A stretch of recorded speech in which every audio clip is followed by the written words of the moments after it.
Hello everyone, this can be a response to Dave Landon Cole's response to the Wikileaks collaboration. Kind of found Landon's video a bit confusing in a few instances, and some of the comment exchanges as well that I'm going to kind of highlight, which I think are quite interesting as well, and confusing. Okay, so first of all, he picks a hole in the initial opening statement of Nathan Force, where he says that WikiLeaks doesn't have blood on its hands and is being careful to redact information that would be harmful. Landon said that was flatly false. By and large, it is basically true. As of today, right now, there is no actual blood on WikiLeaks' hands. What Landon did was go into great detail on statements read from organisations that were wary of potential dangers. It's the same criticism, the same worries that we've heard from Hillary Clinton and the Pentagon. They were just far more vague about it. Landon basically just went into more detail about how they are supposedly worried that that harm might come about. The statements that you read out there was based on the kind of harm that has come to informants in the past. Nothing to do with WikiLeaks. He even read out that he said in the first 7 months of this year, 197 people were killed by, is it the Taliban? Or was it the other lot? I can't remember. But guess what? The Afghan war logs didn't come out until July. So that 197 number that you read out as informants or people coming to harm from the Taliban is nothing to do with WikiLeaks. It's what happens. So that was kind of irrelevant and frustrating. You said you read out this statement that says they're increasingly worried about civilians killed by terrorists. Yeah, that's what terrorists do. Okay, that's not something that's magically created as a danger as a result of these leaks. That's what terrorists do. That's what these kind of warriors do as well. When you don't class them as terrorists, you class them as just fighters in their homeland. Yeah, reacting to the invasions of massive oppressive forces for bollocks reasons, for oil, for money. We're not going to go into that. It's a different argument. Yes, deaths in that area went up. Terrorist membership in that area went up. The whole area became a lot more fractious. Was that because of leaked information going out? No, it was because of US and NATO forces invading and indiscriminately killing every fucking person they came across. Yes, I have to first of course acknowledge that it is awesome that Landon went on an anti-Iraq war protest march and read out some of the names of people killed in those wars. That's brilliant.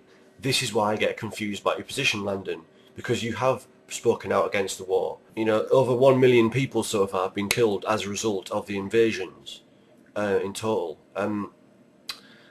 It's ridiculous, and we're still only talking about potential danger from the leaks.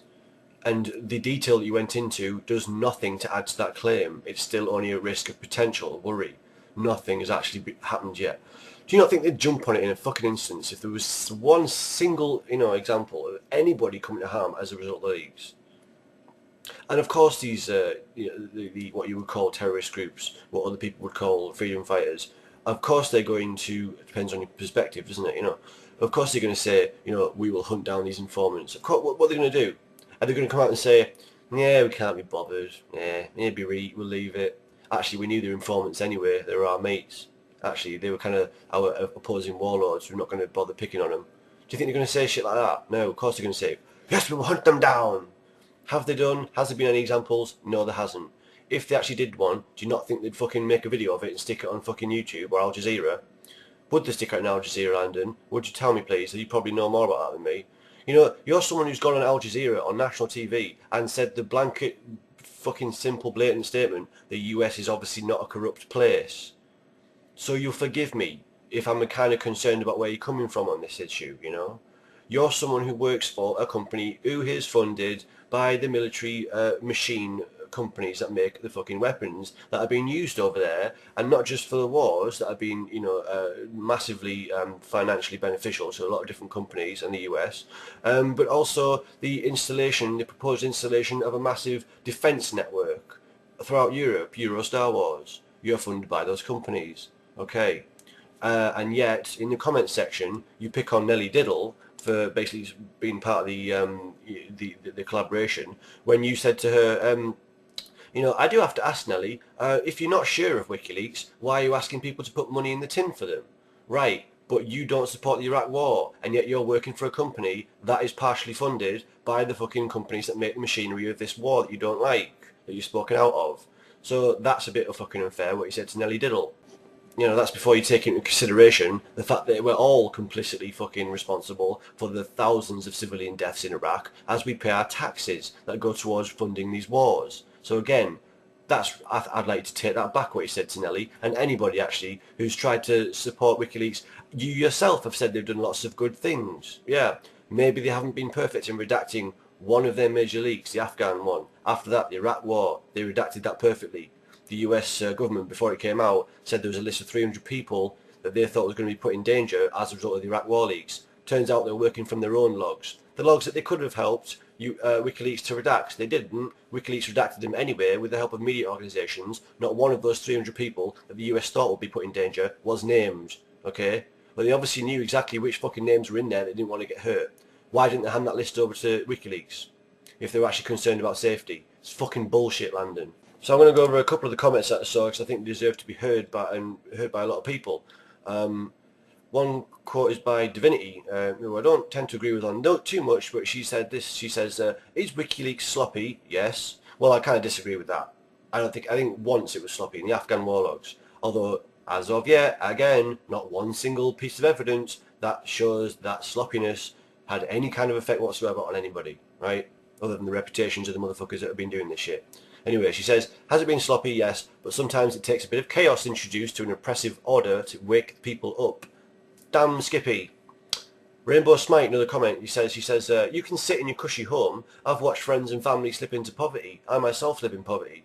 The poor see the effects of the government's interest more than most. My children are inheriting a country that only cares for the wealthy, and I won't have that. Good point, I like that too. Another interesting quote from your imaginary friend says, you intentionally, Landon, misrepresent what people are saying to make them look silly. Nobody tried to suggest that the government and the old media tried to cover up the war. They suggested that they wanted to cover up the atrocities of the war. And of course, the reasons for going in. So yes, you're misrepresenting people's views there to try and make them look stupid. It's just the inconsistency, Landon, yeah. You will make the effort on several occasions to go out of your way to criticise potential dangers from leaks, okay?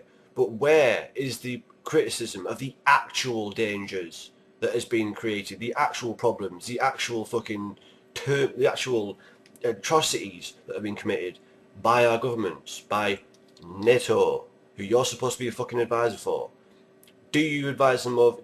Have you made criticisms of it? I'd like to hear it if you have. I know you've criticised the war. You've been on the march. Brilliant. Okay.